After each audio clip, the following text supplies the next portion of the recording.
How many of the men here, I exclude the women because football is mainly a men's sport, have been following Euro 2016?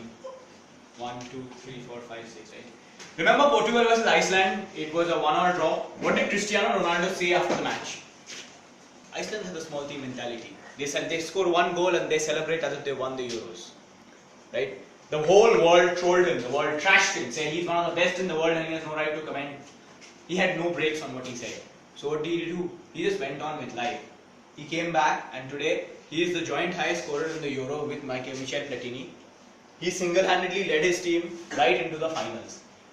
Hate him, but you don't ignore him. I know very few people love him. Those who love him, they adore him. But the world hated him and he showed the world back. And that, ladies and gentlemen, is what we do with life. There will be a million times in life wherein you will probably make a mistake.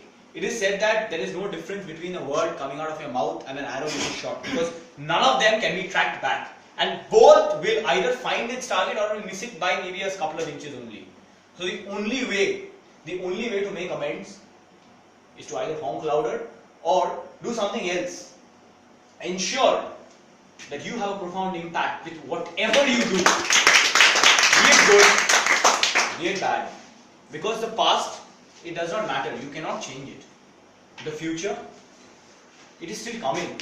It's too far away for you to do anything. The only place wherein you can have an impact, wherein you can have an effect is the present. So why not just live in it? Be the change. Do whatever you want to do. But always remember that actions once committed cannot be undone. So the only and the best way to ensure that you have a positive impact is to do something good about it or prove yourself. Mr. Tabletop.